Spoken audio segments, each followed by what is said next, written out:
Minister.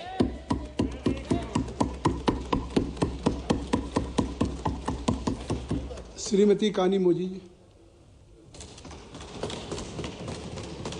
Thank you, sir. I rise to speak on the motion of thanks to the President's address on behalf of my party, the DMK. First, I would like to express my grief and empathy to the families of the people who died in the stampede at the Kumbh Mela. These people trusted the union government and the state government and gathered there, hoping that you will protect them. But unfortunately, no one protected them. When religion and politics merge, it is the innocent people who suffer, and this is an example of that. And sadly, I don't know whether we're waiting for the elections.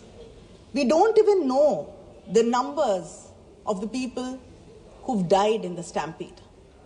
Isn't this not inhuman? And you don't even want to allow a discussion in Parliament. Sir, the President of India ended her speech saying our Bharat is a country of 140 crore people and we have diverse states, diverse regions and diverse languages. I'm happy that the President of India still believes in the diverseness of this great nation. India is a country with almost 8 major religions, more than 100 ethnic groups, 700 tribes and 121 languages. As a nation, we have always celebrated this diversity and our unity is deeply rooted in this diversity.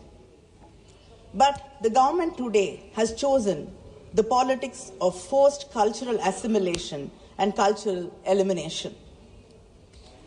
The President started her speech mentioning the 75th anniversary of adoption of our Constitution.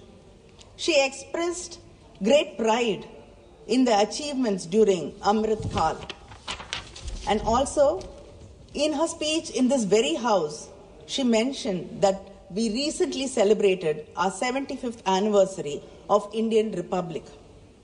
But none of us in this house can forget that just 2 years ago, in this very same house, in the first session, a Muslim member of Parliament faced derogatory communal remarks by a colleague from the ruling party on the very first session.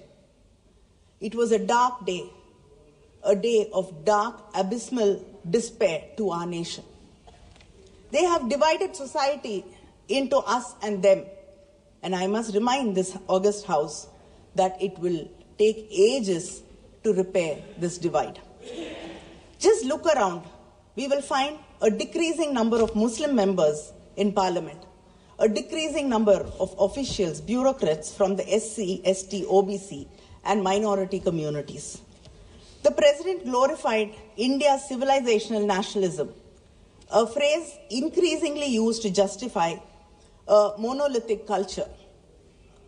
India is a living, breathing entity that has been enriched by centuries of interactions from across the world, creating a vibrant cultural tapestry. When you talk about Indian history, you started 3,500 years ago with the Vedic age.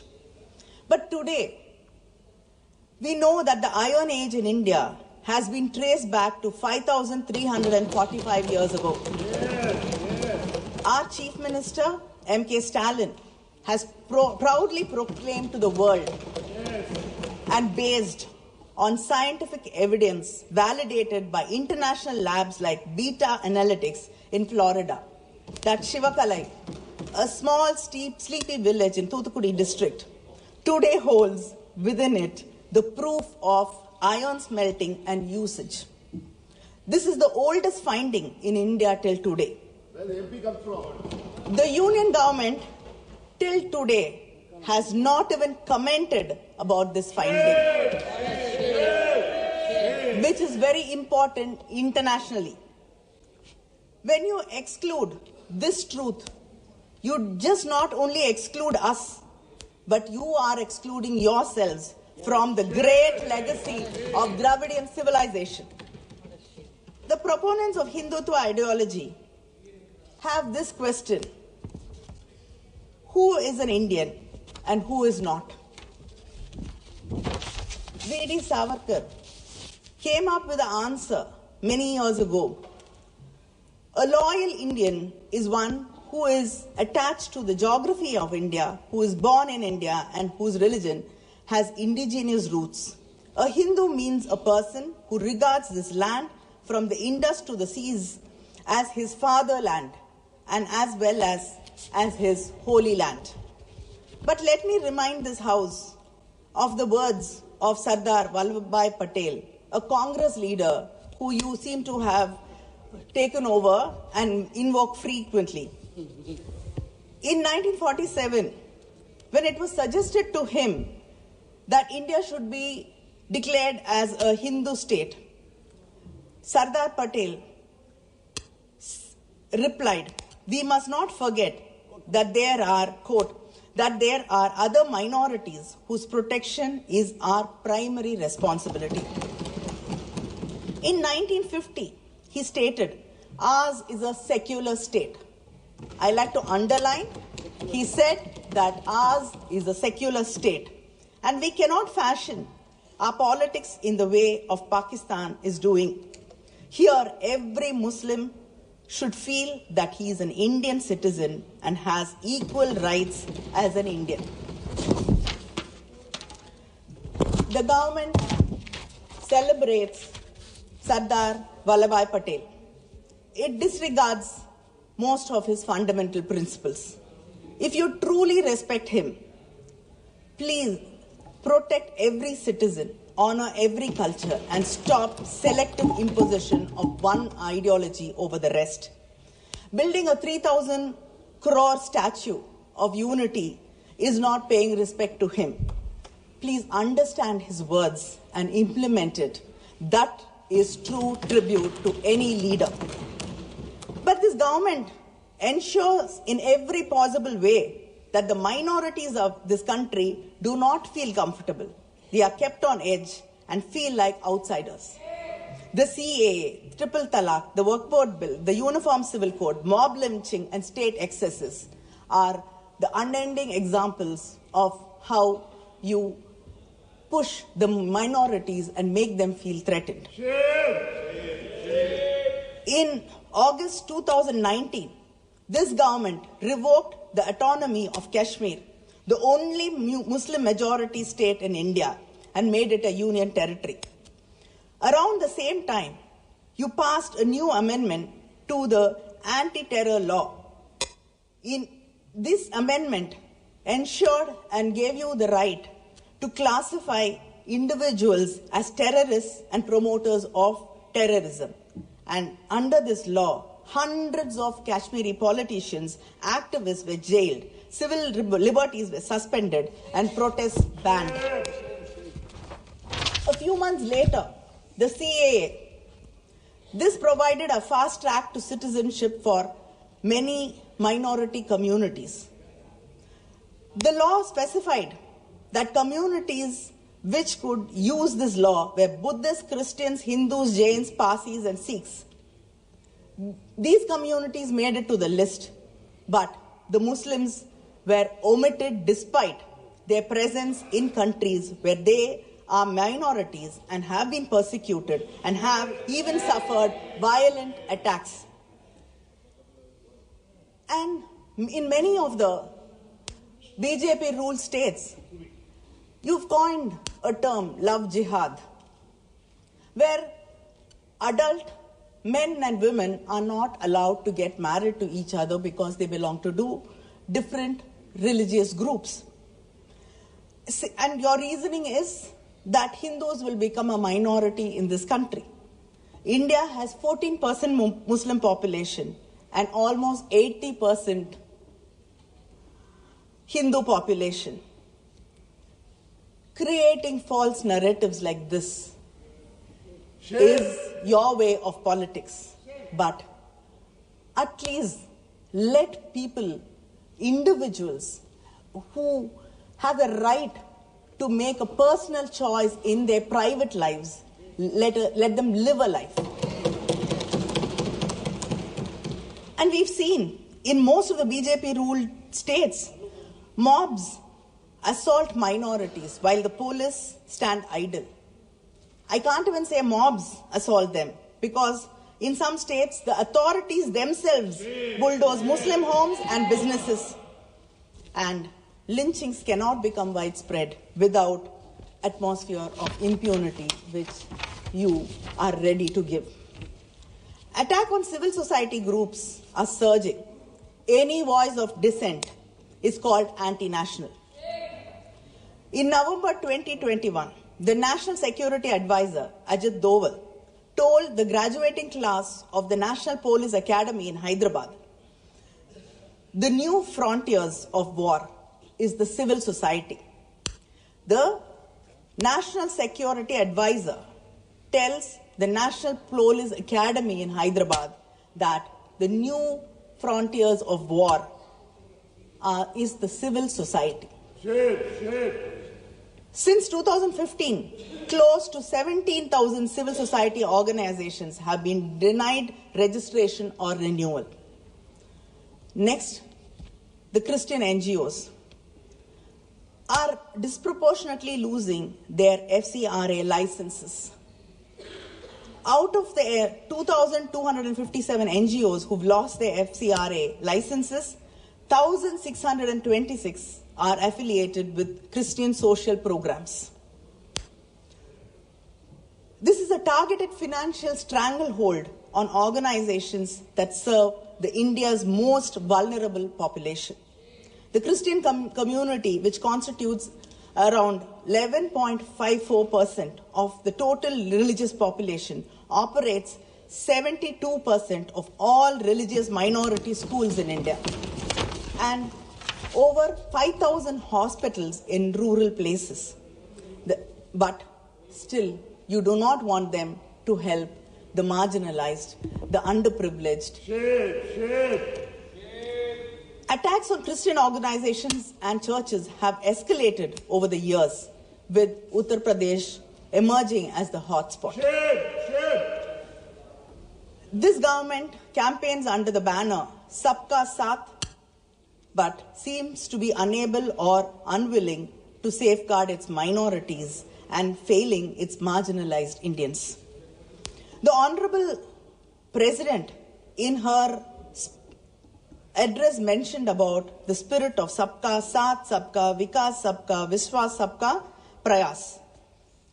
I got a copy of the English translation of the President's speech. And when I got the copy, I was very confident that I will be able to read through it without anybody's help or support. But I was mistaken.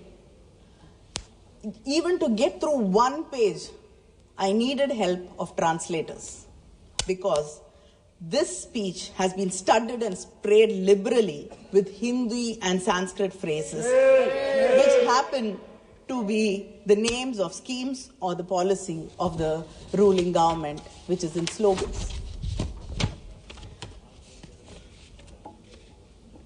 So, how can you talk about we together if your own, even translations do not include us and they are excluding us?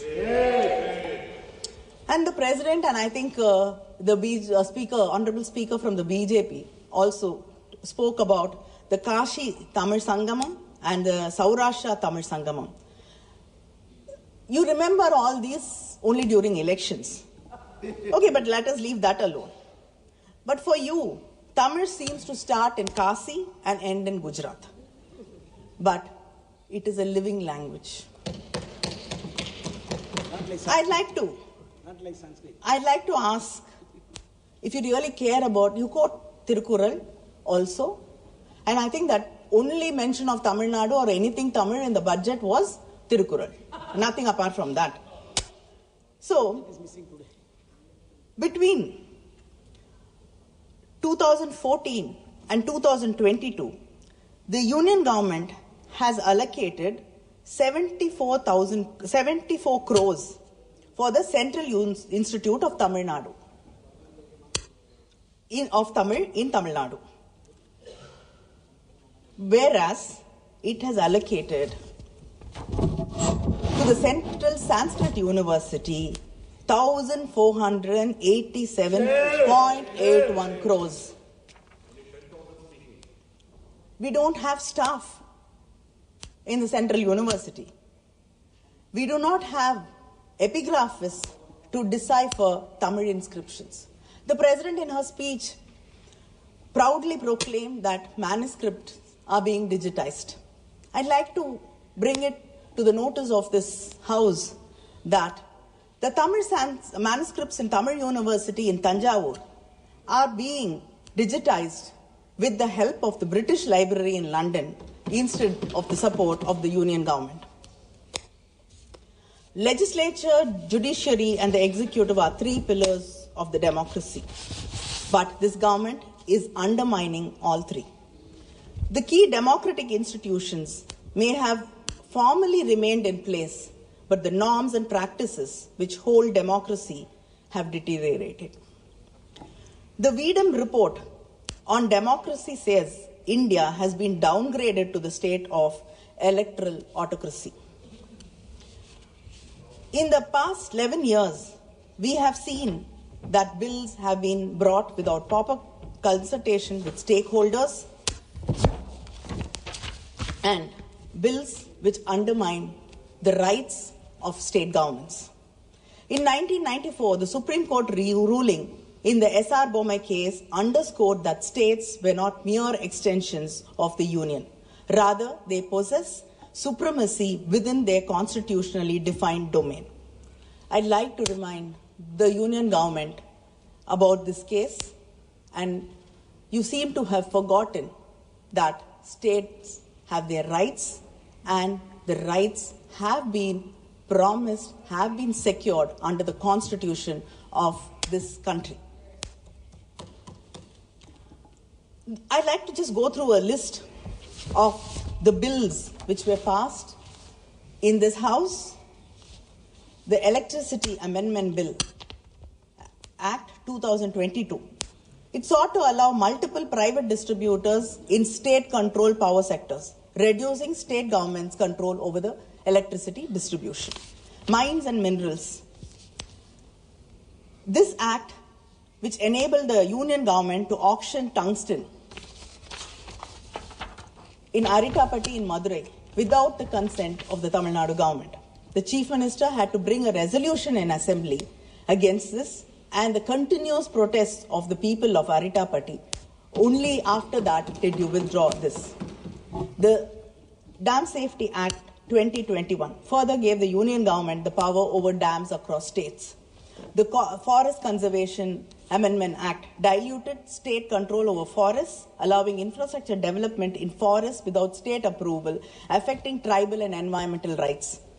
The three criminal laws, Bharatiya Nyaya, whatever.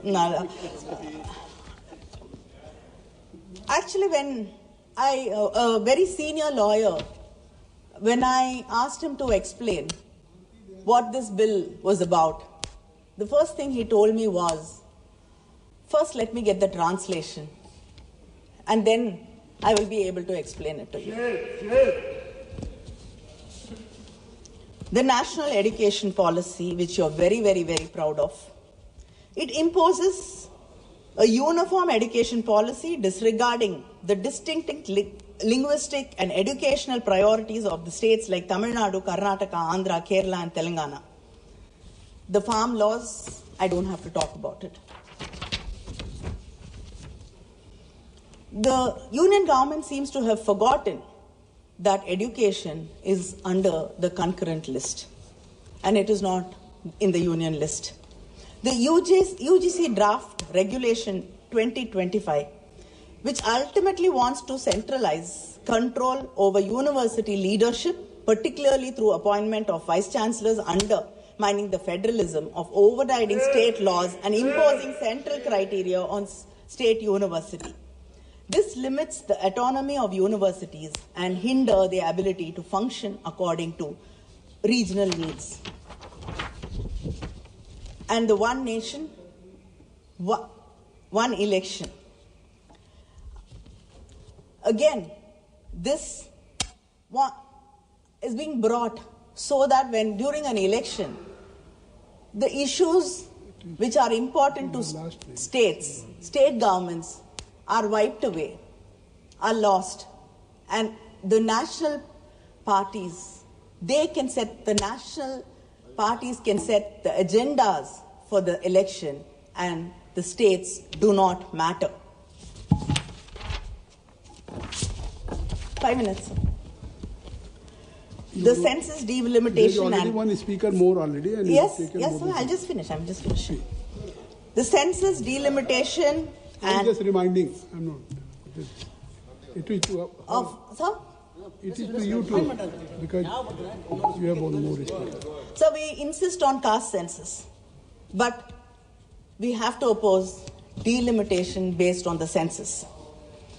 States which have done well, which have controlled population, which have advanced education, health, and employment, are the ones which are going to suffer. Just because we have reduced the population, just because we've been responsible states, it does not mean we have to suffer. And then once again, the balance of power will become lopsided. So this government has failed its citizens even in providing basic amenities such as food, employment, education, and shelter. You keep talking about Amrit Kal. I don't think we've even arrived at Achhe Din, which you started with. So where is the time, where is the possibility of talking about the Kal? Kal means Kalam, I think. And you're talking about protecting farmers. Do you know that 1,474 farmers have committed suicide between 2014 and 2022 because the insurance companies which collected around 57,620 crores has only given back 3,878 crores to the farmers. You have not protected the farmers. And the Narega workers. This government has taken away work from rural India. And this bill was brought to ensure 100 days of employment for people who had no other means of income. But you've cut down 84.7 lakh workers from the list. And this is from your own registry. And the government, in its budget, has reduced food subsidy by 8,000 crores. Is this Amrit Kal? I think the LOP has spoken about youth and employment. But when you were in your campaign mode, you were talking about 2 crore jobs. But in the speech of the president, it has come to 10 lakh per year. Kindly conclude. You have already 2 minutes. taken more than I'm just wrapping up, 25 minutes, and your time, minutes. party 2 time is minutes. only 29. Just closing. And one 2 minutes. speaker has. I'm concluding. 2 I think minutes. so. Time is already, she has taken more than 25. Sir, I'd just like, you're talking about education. Sir, in a unstart question, the government has replied that 13,500 students from SC, ST, OBC communities have dropped out of central universities because of discriminations faced by them. It is just not the students, sir. A professor, Gopal Das in Bangalore, had to write to the president of this country for justice. And in the investigation, it's been confirmed that there was workplace discrimination involving the dean and the director. The stories of Rohit Venemulas still continue. Kindly conclude. His words, "My birth is my fatal accident," still hurts our minds. Kani Moji ji, kindly. Just finishing, sir. Kindly conclude. You have already taken more than 20 So minutes. the, Your time so is only 20 right. you're holding a strangled hold over the media. I think many people have spoken about how the media is being owned by some corporates who will never go against you, and the journalists are threatened. There have been so many arrests without any rhyme or reason, and there's no protection for journalism and the media houses in this country. And to threaten the opposition, you have been using income tax, CBI, in ED, but now you found another new way, the governors. In non-BJP states, you use your governors to create confusion. Yes, all of us. Sir, I'd just like to... Sir, She's concluding, sir. Sir, when he gets every day, he gets getting a 0 hour. But Kani Moji ji, We've all watched, sir, we've all watched, sir. you can't discuss about the conduct of the governor, and whatever you are saying,